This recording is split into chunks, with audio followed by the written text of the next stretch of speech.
Thank you, Mr. Chomsky. I consider it a real honor and a privilege to be able to discuss these matters of such urgency with you, so thank you. Happy to be with you. And on behalf of the San Fernando Valley Refugee Center, and particularly Pastor Morris, I really appreciate you taking the time.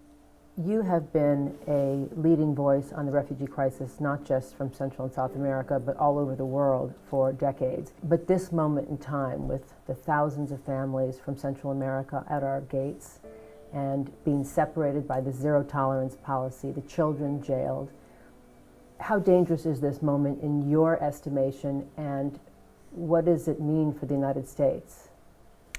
Well, I think we should really regard the so-called refugee crisis as a deep moral crisis in the West. I mean, tens of hundreds of thousands of people, it's going to be many more in the future, are fleeing from intolerable conditions, from violence, terror, starvation. They're, of course, fleeing to the places which have wealth and resources, and which furthermore have a major responsibility for their plight. In the case of Central America, the United States has a shocking record of support for murder, violence, slaughter, virtual genocide. The 1980s, we practically devastated the three countries that are now the main source of refugees. The fourth, Nicaragua, was unusual in that it had an army to protect itself, protect the population from the US-backed terrorists. In the other three countries, the terrorists were the army.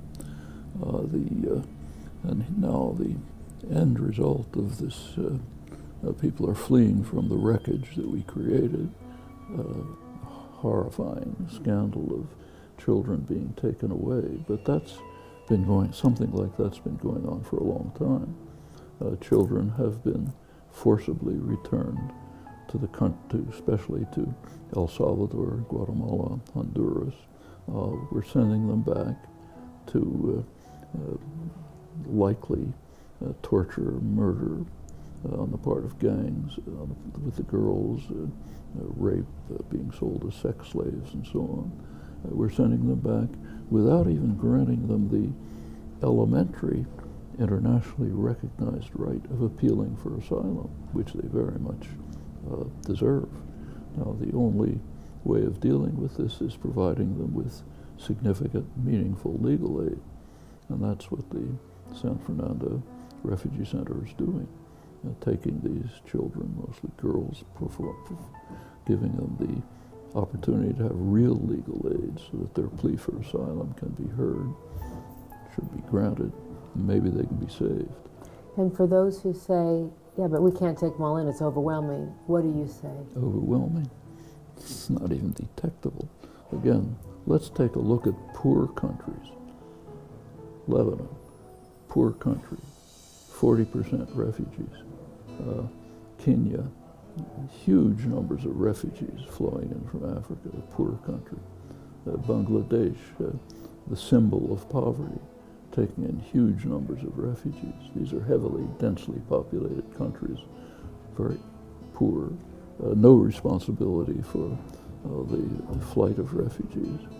We can't take in a small number of refugees whose presence will be undetectable, except that they'll improve the economy.